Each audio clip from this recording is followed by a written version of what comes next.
Lila's first breath on Earth was a cocktail of car exhaust and salty ocean breeze, a stark contrast to the sterile recycled air of her spacecraft. She stood at the edge of the bustling San Francisco pier, her wide eyes reflecting the chaotic dance of neon signs and human faces, all alien to her.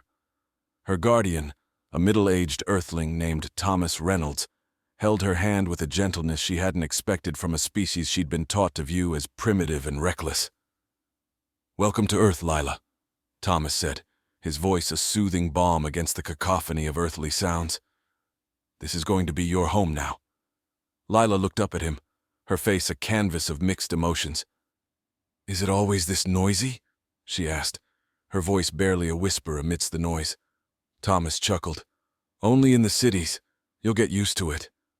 He tugged her gently, leading her through the crowd to an old, yet sturdy hover car parked by the roadside. As they drove away from the pier, Lila's gaze was glued to the window, taking in every detail of the world around her. The towering skyscrapers bathed in the golden hues of the setting sun, the diverse multitude of people walking the streets, and the small parks that flashed by. All these sights built a complex tapestry of life on Earth. Thomas's home was in a quieter part of the city, a small two-story house nestled between towering redwoods. "Here we are," he announced as they entered the house, which was cozy and cluttered with books and artifacts from around the world. "This is smaller than the ambassador's quarters," Lila remarked, recalling the only other Earth dwelling she'd seen through her virtual reality education aboard the spaceship. "It's not the size that makes a home," Thomas replied, guiding her inside. "It's the life you build in it. Let's get you settled in." Over the next few weeks, Lila adapted to her new life with surprising ease. She learned to appreciate the simple joys of Earth, like the taste of freshly baked bread or the sound of rain pattering against the window. School, however, was a different challenge. Being the only alien in her class made her the center of attention, something she both relished and dreaded. One day, while rummaging through the attic for a school project, Lila stumbled upon a locked chest. Curiosity piqued, she brought it downstairs. "Thomas, what's this?" she inquired. Thomas, who had been reading in his chair, looked up and stiffened. "It's just old family stuff, probably nothing interesting," he said, a hint of nervousness in his voice. But Lila wasn't convinced. She sensed there was more to the chest, and to her own story on Earth. That night, as Thomas slept, Lila picked the lock of the chest with a makeshift tool she crafted from a paperclip. Inside, she found not family mementos, but a series of documents and a strange metallic device that hummed with energy. The documents were in a language she recognized. It was her native tongue. The revelation was shocking. The papers revealed that she was not just any alien but a princess, exiled from her planet after a brutal coup. Her family had sent her to Earth to protect her, with Thomas, an old ally of her father, appointed as her guardian. As dawn broke, Lila sat in silence, the weight of her true identity and the realization of her lost heritage pressing down on her. She now understood Thomas's cautious demeanor and the protective bubble he had kept around her. The next step was clear but daunting. She needed to confront Thomas. Lila needed answers, but more importantly, she needed to decide her path forward, armed with the truth of her past and the possibilities of her future on Earth. The morning light spilled over the edges of old books and worn furniture, casting long shadows across the room where Lila sat, papers strewn about her. Each document was a piece of her shattered heritage, whispering secrets of a life meant to be hers. As the house lay in quiet, save for the ticking of the ancient clock, she resolved to confront Thomas with these revelations. When Thomas descended the stairs, his eyes immediately noted the open chest and the scattered papers. His usual calm demeanor faltered. "Lila, what have you done?" he asked, his voice tight with concern. "I discovered who I am," Lila replied, her tone steady despite the turmoil inside. "Why didn't you tell me?" Thomas sighed, a deep, weary sound, and sat down opposite her. "I wanted to protect you," he began, "not just from those who might still seek to harm you, but from the burden of your past. But it's my past, Lila countered. My burden to bear. Thomas nodded, conceding the point. Yes, it is. And now you know. What do you plan to do? Lila paused, considering her next words carefully. I want to know everything. How you knew my parents, why they chose you, and what really happened to them. Thomas ran a hand through his hair, looking older and more tired than she had ever seen him. It's a long story, one that stretches across galaxies and is tangled with conflict and intrigue. As Thomas recounted the history, Lila listened intently. Her parents, rulers of a distant planet, had been beloved but overthrown by a ruthless advisor who sought to control their advanced technologies and wealth. In a desperate bid to save their only daughter, they had sent her to Earth, where their old friend Thomas could keep her safe. And the device? Lila inquired, pointing towards the metallic object still humming quietly on the table. That's a stellar compass, Thomas explained. One of the last pieces of your father's inventions. It's supposed to reveal the location of a hidden safe haven he created in case of emergencies, a planet obscured from common maps, undetectable by normal means. The implications of such a device were enormous. It could lead her to a place where remnants of her people might have sought refuge, or it could be a beacon for those still loyal to her family's cause. I need to find this place, Lila declared, her decision firm. Thomas looked conflicted but nodded. I thought you might feel that way. I've prepared for this possibility. He stood and went to retrieve something from his room. Returning with a small, sleek device, he handed it to Lila. This will help you navigate the compass. It's not just about finding the place. It's about being ready for what you'll face when you get there. Lila accepted the device, feeling its weight in her hands. When do we start? We. Thomas raised an eyebrow, a small smile breaking through his worries. Yes, we, Lila affirmed. You're part of this too now. Together they planned. The journey would be dangerous, requiring travel through contested space sectors and potentially hostile encounters. They would need a ship, supplies and allies, details that Lila and Thomas began to outline with careful precision. As they worked, a sense of purpose took hold in Lila, driving her forward. She was no longer just a girl hidden away on Earth. She was a princess, a leader, perhaps even a beacon of hope for her people. With each plan they made, the stars seemed to beckon her, an ancient call to come home that she could no longer ignore. Lila and Thomas embarked on their first task, securing a spacecraft capable of interstellar travel. Their search led them to the bustling interplanetary market of New Geneva, a spaceport known for its under-the-table deals and shadowy clientele. The air was thick with the aroma of exotic spices and the metallic tang of ion engines. Among the ships for sale, they found the Star Warden, an older model with a sturdy build and stealth capabilities, ideal for their covert operations.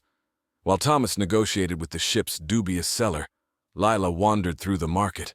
Her eyes were drawn to a stall displaying ancient artifacts, where a piece of her home planet's intricate metalwork caught her eye. The vendor, noticing her interest, leaned forward, his eyes narrowing. You have an eye for rare treasures, young lady. This is from the Cayley system, isn't it? Lila nodded, surprised by his knowledge. Yes, it's from my home. I thought as much, the vendor murmured. There's been talk, whispers of the lost princess of Cayley, returning to claim her heritage. Lila stiffened, her heart racing. The news of her identity spreading could jeopardize their mission. She glanced around nervously, but the vendor waved off her concern. Fear not, your secret's safe with me. I support your cause, he whispered, handing her a small communicator. Use this if you ever need allies. You'll find friends in unexpected places. Grateful, Lila pocketed the device and returned to Thomas, who had successfully acquired the ship. As they approached the Star Warden, she felt a surge of excitement mixed with apprehension. This ship was their gateway to the stars and to her destiny. With the ship provisioned and ready, they plotted a course to the edge of the known galaxy, where the stellar compass indicated the hidden safe haven might be located. The ship's engines hummed to life and they slipped away from New Geneva, unnoticed among the myriad of vessels coming and going. As they traveled, Lila spent hours studying the stellar compass and the additional navigation tools Thomas had provided. The device was complex, integrating quantum entanglement with traditional star mapping, a testament to her father's genius. Thomas taught her how to interpret its readings, slowly unraveling the layers of encrypted data it contained. Their journey took them close to the borders of the volatile Jar cluster, a region known for its lawlessness and pirate activity. As they navigated through a particularly treacherous asteroid belt, alarms suddenly blared throughout the Star Warden. Pirate ships, cloaked and lying in wait, emerged from the shadows of the asteroids, their weapons charging. Thomas quickly maneuvered the ship into evasive actions, while Lila activated the stealth mode, hoping to blend in with the cosmic debris. The pirates, hungry for loot, were relentless. Lila, with no choice left, took the helm, her fingers flying over the controls as she executed complex maneuvers she had only practiced in simulations. The chase was intense, with the Star Warden narrowly dodging incoming fire and asteroids. Just when it seemed they might escape, a direct hit rocked the ship. Systems faltered and lights flickered. In the midst of chaos, Lila's voice remained calm. "Hold on!" she shouted over the roar of damaged engines and the whine of the life support system struggling to compensate. With a daring and risky maneuver, Lila piloted the ship through a narrow canyon on a nearby asteroid, scraping against jagged rock. The pirate ships, larger and less agile, could not follow, crashing into each other in their frenzied pursuit. Breathing heavily, Lila and Thomas watched as the pirate ships disengaged, leaving them to the silence of space and the slow repair of their damaged vessel. "We're not out of danger yet," Thomas said, checking the system diagnostics. "But you, Lila, you're a natural." Lila smiled, her confidence growing. They had survived their first real test in space. Now, more than ever, she believed in her mission and her ability to lead. The hidden safe haven was still out there, and she was determined to find it, not just for herself, but for the hope of her people and the restoration of her family's legacy. The Star Warden glided silently through the cosmos, its damaged hull bearing the scars of their recent skirmish. Inside, Lila and Thomas worked tirelessly to restore full functionality to their ship. Amidst the whir of tools and the occasional clank of metal, Lila's mind wandered to the coordinates they sought, the realm hidden by her father's foresight. Days turned into weeks as they approached the edge of explored space, where stars were sparse and the darkness more profound. Here, the stellar compass began to pulse more frequently, its glow a beacon against the backdrop of an unforgiving universe.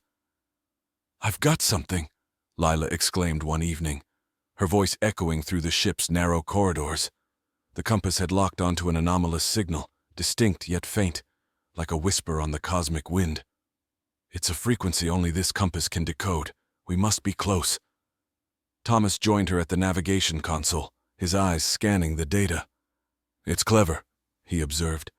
"Your father encrypted the safe haven's location in a sub-frequency that could easily be dismissed as background noise." Their course led them to a nebula, swirling with colors that defied description, hiding secrets in its misty folds. As they entered, the nebula's gases interfered with their instruments, casting them into a world where sight and sensors were equally unreliable. "It's like sailing through a sea of ghosts," Thomas muttered, adjusting the shields to withstand the abrasive cosmic dust. Lila, undeterred, fine-tuned the compass, trusting in its purpose. Suddenly, a form began to emerge from the haze, a planet, shielded from detection by a sophisticated cloaking field that bent light and sensors around it. "There it is," Lila breathed out, her heart racing. "My father's sanctuary." They landed on the planet, which was lush with verdant forests and clear blue rivers. It was a stark contrast to the bleakness of space they had traversed. The air was fresh, filled with the scents of alien flora. The planet was alive, thrumming with the unseen energy of a world untouched by war or conquest. Exploring the surface, they discovered remnants of what seemed like a hurried evacuation, abandoned structures, overgrown with vegetation, and technology that had ceased functioning years ago. It was clear that others had been here before, likely loyalists of Lila's family who had fled following the coup. In the center of the main settlement, they found a data center, its systems dormant, but intact. With a bit of work, Thomas managed to power it up. The screens flickered to life, revealing archives of Lila's people, their history, culture, and sciences, a treasure trove of information that was thought lost. Lila accessed the central database, finding logs from the last days before the settlement was abandoned. "They left for fear of being discovered," she read aloud. "But they left something behind, something important." Deep within the facility, secured in a vault-like room, was an artifact known as the Regalia Core, a device capable of enhancing a ruler's ability to govern, connect with, and protect their people. It was the heart of her father's plan, a tool to rebuild their civilization. As Lila held the core, she felt a surge of connection, a link to her ancestors and their hopes for the future. With this, she could rally her scattered people, restore their culture, and perhaps one day, reclaim their place in the galaxy. But the tranquility of the sanctuary was short-lived. Sensors detected incoming ships, unknown signatures that suggested they were not friends, but foes who had tracked them across the stars. "We need to prepare," Lila said, her resolve hardening.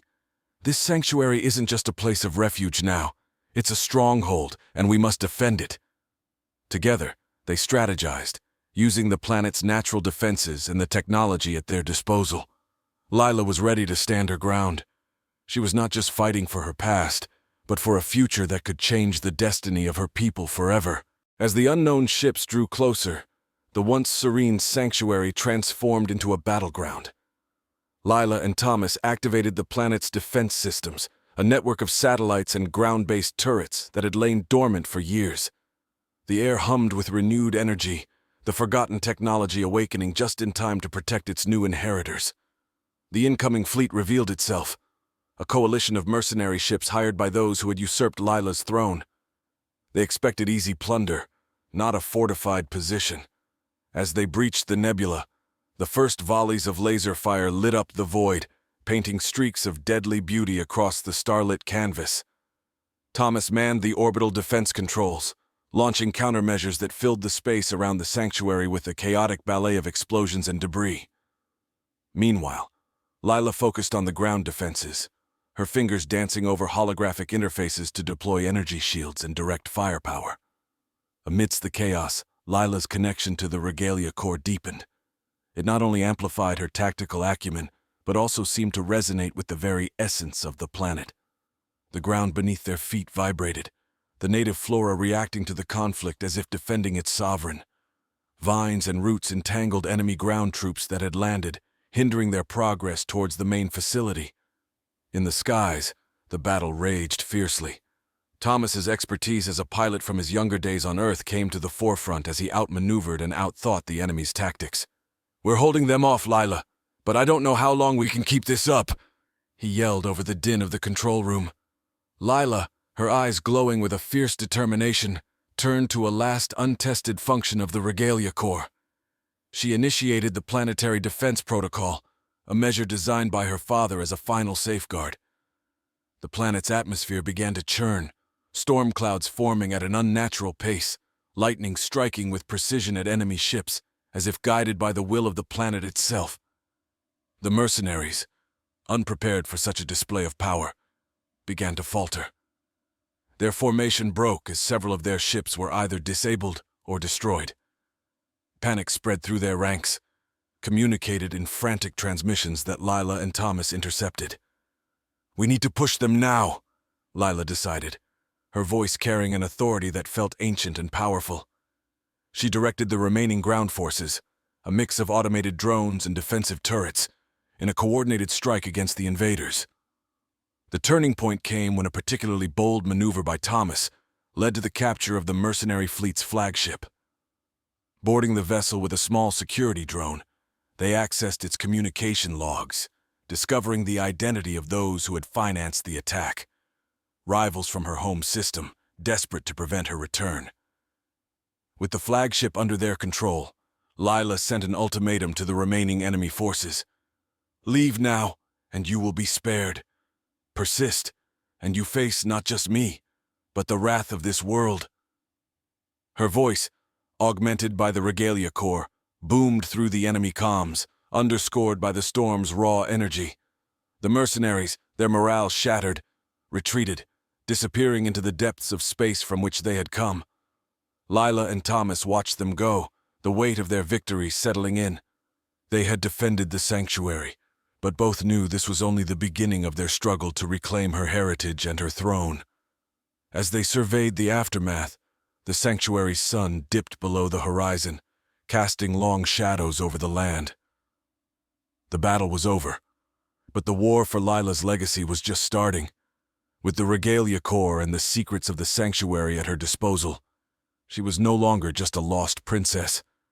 She was a leader, a defender, ready to forge a new destiny for her people. In the quiet aftermath of their defensive triumph, Lila and Thomas assessed the sanctuary's status. The planet had proven its worth as a fortress, but it also stood as a solemn reminder of the responsibilities Lila had inherited. The sanctuary, vibrant and alive, was more than a safe haven. It was a symbol of hope for her scattered people. In the days following the battle, Lila dedicated herself to understanding the full capabilities of the Regalia Corps. It was not merely a tool of governance or warfare. It was an archive of her people's culture and knowledge, a repository of lost arts, sciences, and philosophies. She delved into the data, each file and recording bringing her closer to the rulers who had come before her. Thomas, meanwhile, managed the repair and reinforcement of the sanctuary's defenses. The attack had proven that they could not remain hidden forever. "We need to be proactive," he advised Lila. "It's time to reach out, to gather those who remain loyal to your family, and to forge alliances."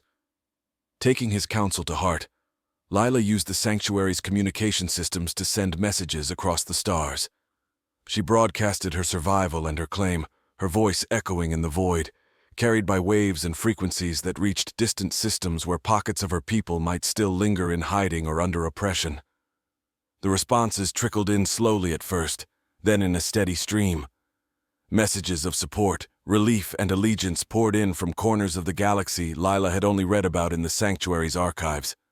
Her heart swelled with hope and a fierce determination to reunite her people under a banner of peace and progress.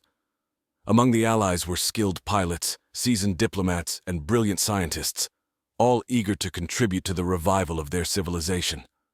They brought with them ships, resources, and information about the political landscape that Lila needed to navigate. As her network grew, so did her vision for a reclaimed kingdom that would stand as a beacon of stability and innovation. But Lila knew that reclaiming her throne from the usurpers would require more than just military might or rightful claim. It needed a demonstration of the kind of ruler she intended to be. To this end, Lila organized a summit on the sanctuary planet, inviting not only her allies, but also neutral systems, and even representatives from the factions that had once opposed her family.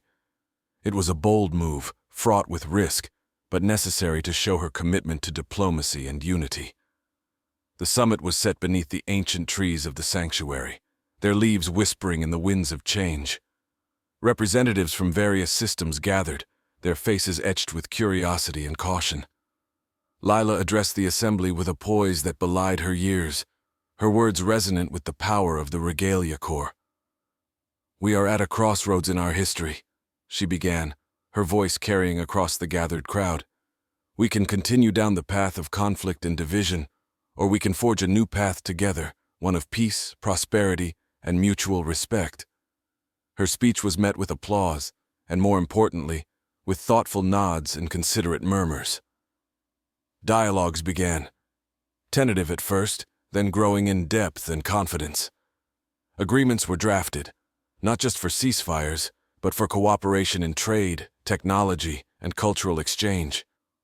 As the summit concluded, the first true alliance under Lila's leadership was formed, an alliance that promised to grow and redefine the future of her galaxy. In the quiet moments after the delegates had departed, Lila stood beside Thomas, looking up at the stars. "What now?" he asked, a slight smile on his lips. "Now we build," Lila replied, her gaze steady on the heavens. "We build a kingdom that will be a home for all, just as this sanctuary was for me." The stars seemed to twinkle in agreement, the galaxy itself echoing with the potential of what was to come. Lila, the exiled princess, now stood ready not just to reclaim a throne, but to create a legacy that would echo through the ages.